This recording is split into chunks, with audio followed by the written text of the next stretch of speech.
All right, this is Unit 14.5, doing a little decolonization after World War II. And just as a reminder, where the world was before, probably before World War I, late 19th century, is that Europe went into places in Africa and Asia and carved those places up. Remember Berlin Conference, 1884, European powers carved up Africa.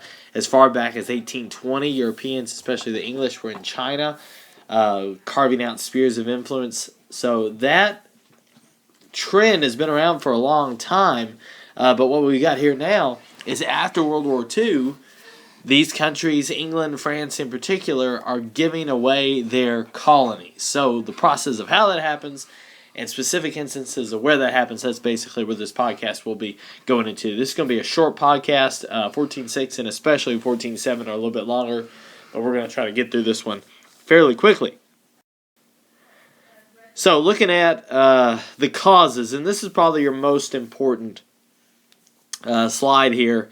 There was a FRQ a couple years back on the big test about causes of decolonization and things like that.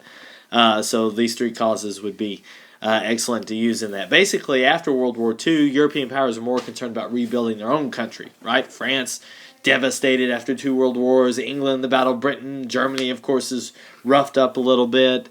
Spain has basically lost all their colonies by this point. So you have that, but you also have a decline of European prestige post-war. Europe is not what it was. It's not, even today, it's not what it was from 1500 to 1940 or so, or even 14, you could argue, when World War I started. So Europe is just not what it is, and to be ruled by European power today is almost embarrassing, if anything. So you have that. And then finally, your belief in self-determination and racial equality. Self-determination and the idea that, hey, this is my land, I can rule myself. That's a thought we've talked about a lot. Woodrow Wilson had kind of his 14 points centered around self-determination. And then racial equality, which is a theme that you're going to see more and more as the 20th century develops, especially in the United States with the civil rights movement.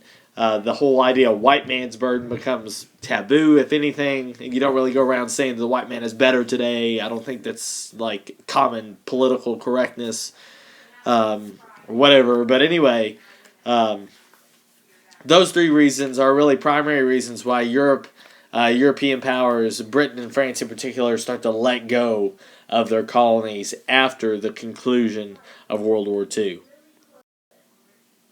Probably the best example of a post-World War movement for decolonization came in India. And of course, India was a British colony. I'm sorry, my dog is now running through the basement and going crazy. So she is enjoying a tennis ball. And she's staring at me, saying, "Quit judging me, fool." So we will stop judging her and get back to Gandhi. So the idea of decolonization, big in India. A lawyer named Mohandas K. Gandhi starts moving for the independence for India from Britain as far back as World War I. And that movement takes him throughout the 30s and 40s. A peaceful, nonviolent, passive resistance. I don't think passive resistance is the best phrase. Nonviolent resistance is probably better because there's certainly nothing passive about what Gandhi did. And you can go and look for yourself specific tactics. Really the model for MLK even. But Gandhi is able to see India become a free country in 1948. He is assassinated soon after that. But anyway, the big deal here with India is that India itself was primarily a Hindu country, but there was also a very, very major Muslim minority in India. So after the independence declared by India in 1948, Pakistan declares its independence, and that was a move endorsed by Gandhi. He knew that probably if he tried to unite the two, there would have been civil war in India, which is nothing that the country could handle at that point. So Pakistan is formed as a Islamic-related or Islamic-centered country, I think a year later in 1949. So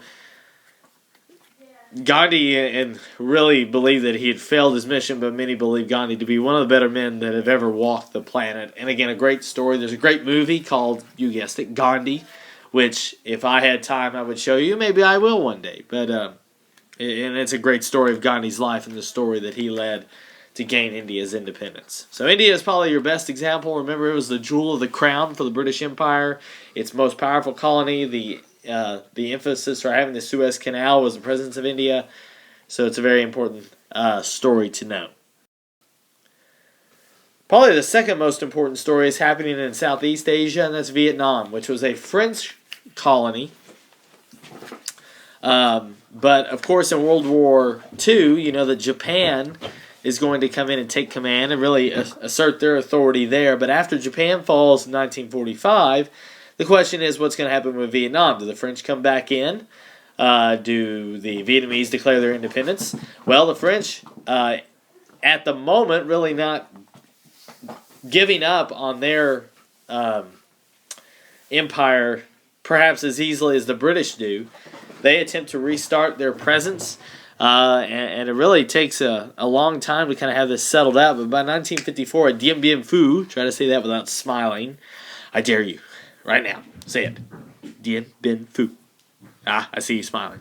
Anyway, 1954, French forces are defeated there, and the French are basically expelled. A man named Ho Chi Minh leads the independence movement, and then once the French are expelled, Vietnam then is going to be established but divided into two places. In the north, you have a communist state, so North communist. In the south, let's just call it USA. It's a pro-Western area. And remember, containment, the American policy saying do not let communism spread. Well, the North and the South begin a civil war. Actually, now I see I had this right here, so that was kind of a waste. But anyway, a civil war develops in Vietnam, and in an attempt to try to keep the communist side from spreading, the United States starts to get involved in Vietnam in the early 60s, and then starts about a 12-year conflict, which was arguably the most defining war in terms of our national consciousness in the last 50 years, and perhaps even our history. But that's a story you'll go into next year. But anyway, Vietnam is another story. Big difference in India, though, is that this independence movement is more or less more violent than you see in India. And the big theme I'll restate at the end is that the French really have a lot of harder time letting go of their colonies than, say, the British do. So, I hope you really have a world map for this section. If you don't have one, go ahead and find one because we're jumping around to different places. Let's go to the Middle East now, where, if you remember one of our stories that we told earlier in the class, was what's the Jewish question. In the late 19th century, Theodor Dreiser, through the movement of Zionism, attempted to get a Jewish national state founded in the Middle East, in the land of the Holy Land. It was not accepted at the time, and there were efforts to even move the Jewish state to Uganda, but that, of course, failed. But in 1917, a man named Arthur Balfour, who I believe was the British foreign minister at the time, writes a note which states that he and the British government at this point would favor the creation of a Jewish national home in Palestine. And again, that's the area where Jerusalem is founded. And then you could definitely understand maybe the hesitancy, I guess, of the Palestinian majority in that region to allow for the Jewish people to come back. But as the 20s and 30s came around, and as more and more Jews were being forced out of Central Europe by the Nazis, many Jews returned to the Holy Land, and especially in the late 30s, more and more Jews start to inhabit there. And then, at the end of World War II, in 1948, Israel is founded as a united Jewish national state by the United Nations. The Great Britain, who had been in the area and in Palestine, they withdraw in 1948, and it allows the creation of a Jewish state. Now, what happens to this Palestinian group? Well, immediately the Palestinians declare war on this new state, and Israel has to hold their own to defend their legitimacy, and they do. But that does not, thwart the Palestinians. Several wars have happened. Some as short as 6 days. There was a war called the 6-Day War back in the 60s, I believe, between the Palestinian majority in the region and the Jewish national state Israel. And it's still a place of much tension today. But as recent as 1947, there was no national Jewish state, but in 1948, Israel is founded. And some people have argued, well, this was just done to kind of like give, the Jews pick me up after the Holocaust, which I'm certainly not arguing that that was a bad move or whatever, but some kind of argue that perhaps the timing could have been better to avoid a certain conflict in the Middle East. But whatever, it's just the way it is, and it's certainly that the way it was founded has created some controversy. So the Balfour Declaration, I will say, is something that pops up from time to time. So just know that it's about the creation of Israel. Okay, down in Africa real quick, in Egypt in the 50s, Britain basically gets out of Egypt. Around 1952, there's a nationalist revolution. Britain is expelled from the region, and Egypt basically declares their total independence. They basically were that is at this point anyway. Then, in 1957, pretty significant event. The year before, the president of Egypt, his name was Gamal Abdel Nasser, Nasser. He nationalized the Suez Canal, meaning that nobody outside of the country of Egypt could really utilize the Suez Canal without paying, exorbitant dues or whatever, or large dues or monies to be able to use it. So Egypt's really looking for a power play here. And at this point, France, Britain, and Israel all send in troops to try to claim the Suez Canal again. And really, Israel as a Jewish state really being supported by the French and the British. What's interesting here is that the United States and the Soviet Union, the two world powers fighting their Cold War, demand that these countries back off of Egypt, telling them to get out, and they listen. Okay, France, Britain, and Israel listens, which again shows you really what has changed in the world is that France and Britain, who have ruled AP Euro since day one, basically, that is not the case anymore.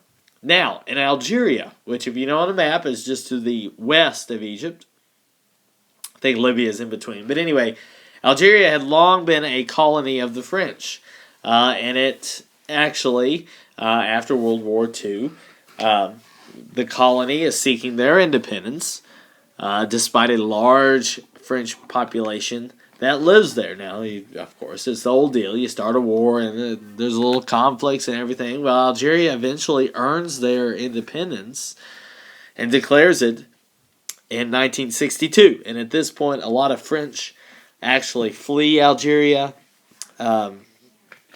It's such a transformative event and such a critical event that the government in France at the time, the Fourth Republic, is actually going to lose all of its support with this question of empire or no, and it's going to dissolve and a new republic will be formed. So Algeria was so important to the French psyche that their government actually fell. People lost so much support in it, they actually voted no confidence in the government, and a new constitution was written to try and fix the ills of the French country as they struggled in this era of decolonization. So, again, the French government, don't pay it much respect because it could be gone tomorrow. I think they're on I don't know if they're on their 6th republic or they're still number 5, but they're due a revolution anytime soon, so just look out for them.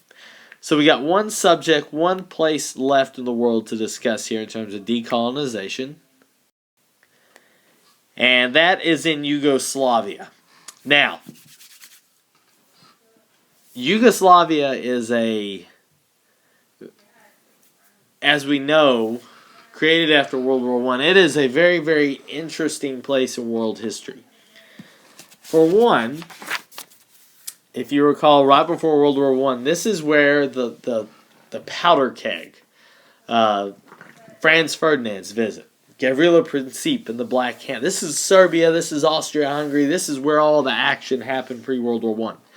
Well, after World War I, the decision was made to take Serbia, Bosnia, Croatia, Slovenia, other smaller countries that we see on the map, and mold it into one country called Yugoslavia. Well, you're like, and I'm like this too, I'm like, why would they do that? And how do they keep control? Well, after World War II, as we know, a man named Tito came along and enforced his control outside of the Soviet sphere of influence and was able to establish quite the command there. And communism kept it in check. Well, eventually, communism is going to fall in Yugoslavia around 1989, 1990. And in that transition, a man named Slobodan Milosevic is going to rise to power in Yugoslavia as president. And he is a communist. He's from a communist background. He seeks a Yugoslavia that is dominated by Serbia. Now, again, I recommend at this point that you go and find a map of the Balkans or the former Yugoslavia and have that to look at here. So what Milosevic wants is he wants a Yugoslavia which is dominated by Serbs. Okay, so you have Bosnians here, you have Croatians, you have Slovenians, you have all sorts of groups represented. But he wants Serbs to be the dominant one. Well, Croatia and Slovenia, which were located on the north side of Yugoslavia, were like, well, the heck with that. We want our own independence. And each independently are able to fight off Serbia and declare their independence from greater Yugoslavia. So if you look on the map of the countries, Croatia, Slovenia, they were once a part of bigger Yugoslavia. They now declare their independence. Well, Bosnia, which was another region of Yugoslavia, also wants to get on this parade to get outside of Serbian influence. They declare independence, but this leads to a civil war inside of the country because here's the deal. Here's how it was set up.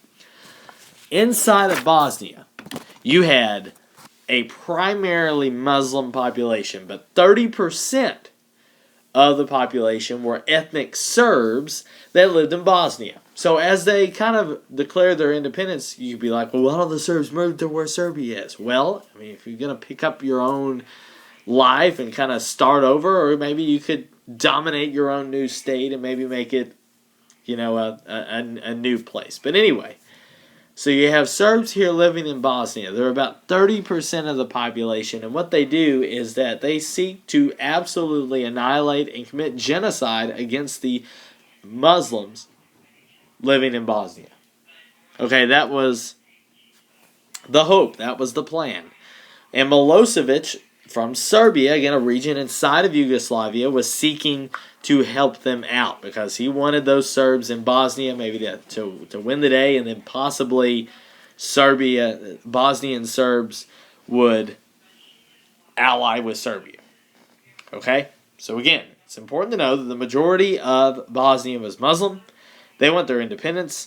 The Serbs living inside of Bosnia started to target all the Muslims, and Milosevic comes in and helps. Well, peace is finally declared in 1995. They decide to split Bosnia between the Muslims and Serbs, so it seems like there's going to be a kind of a settling in the region. Only there was not. A few years later, in a region of Kosovo, which was a region of Serbia, Milosevic again attempts to ethnically cleanse the region of ethnic Albanians who were Muslims. Again, he's targeting Muslims and trying to get them out. By this point, the West is going to step in through NATO and led by the United States. NATO will lead bombing campaigns of Serbia to stop the ethnic cleansing. I remember this on the news. I was in like 6th grade. So while Michael Jordan was retiring, we were bombing Kosovo. I mean, it just goes hand in hand. So basically what happened, it opens up this question.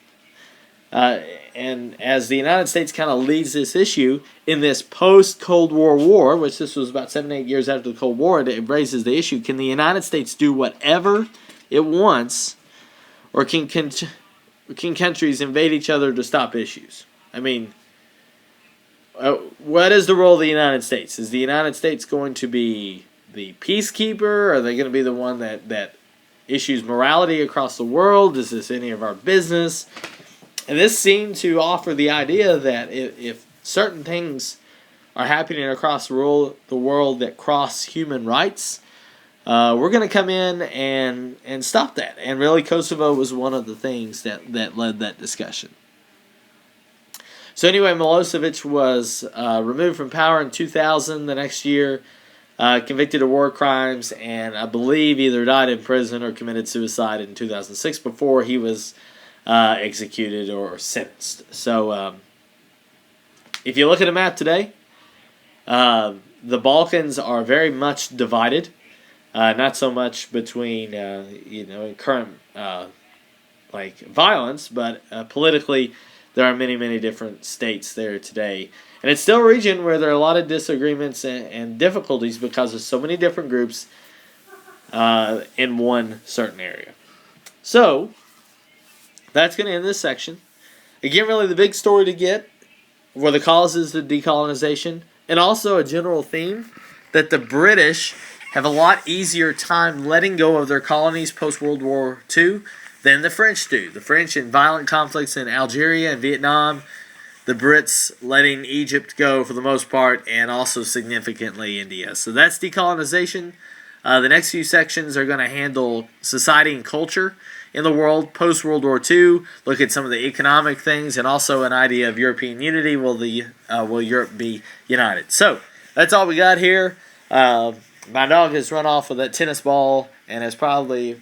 We've also had some knives disappear from the house, and me and my wife are thinking that our dog is like hoarding them up, because every time we like leave her from the house, I think a little part of her soul dies, and we think she's hiding knives and one day might kill us in our sleep. So